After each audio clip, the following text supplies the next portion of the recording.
আসসালামু আলাইকুম, সবাই কেমন আছেন? আজকে আমি রান্না করব কাতলা মাছ কারি। তার জন্য এখানে যা যা উপকরণ লাগছে সবকিছু শেয়ার করব, সাথে থাকুন।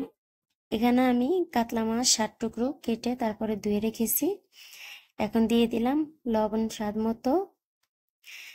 তারপরে দিয়ে দিব এখন হলুদ গুঁড়ো, আমি হাফ টেবিল চামচ দিয়েছি। আর এখন দিয়ে দিব সামান্য মরিচ গুঁড়ো, দিয়ে আমি এখন হাত দিয়ে ভালোভাবে মেখে নেব।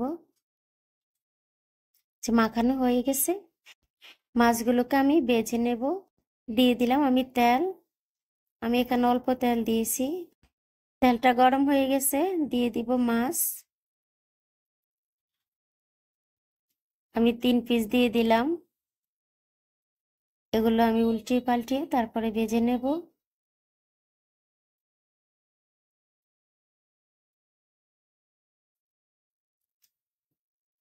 ভাজা হয়ে গেছে, আমি তুলে নিলাম।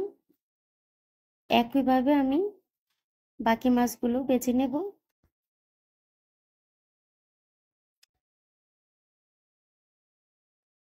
ভাজা হয়ে গেছে, এখন আমি তুলে নেব। বাকি যে অবশিষ্ট তেলটা আছে সেটার মধ্যে আমি পেঁয়াজটা হালকাভাবে ভেজে নেব।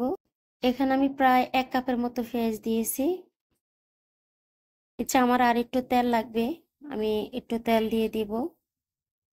এই যে আজকে আমি এক্সট্রা পানি দিয়ে মশলা কষাবো না। দিয়ে দিলাম আমি কাঁচামরিচ, এখানে আমি 3টে কাঁচামরিচ দিয়েছি। দিয়ে দিলাম জিরা গোলমরিচ বাটা 2 টেবিল চামচ, রসুন বাটা 1 টেবিল চামচ।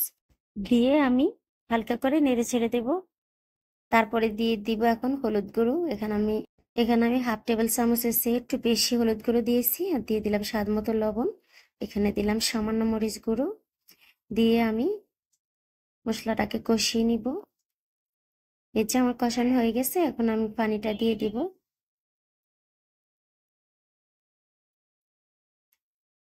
নেড়ে ছেড়ে দিয়ে এখন ডেকে দিলাম বলক আসা পর্যন্ত। যে বলক চলে আসছে, এখন আমি দিয়ে দিব বেঁচে রাখা মাছগুলো। সবগুলো মাছ আমি দিয়ে দিলাম। এখন আমি হালকা নেড়ে ছেড়ে তারপরে ডেকে দিব। প্রায় 2 মিনিট জাল করার পরে আমি আবার ফিরে আসলাম। এখন আবার আমি মাছগুলোকে উল্টিয়ে পাল্টিয়ে আবার ঢেকে দিব 2 থেকে 3 মিনিটের জন্য। এই যে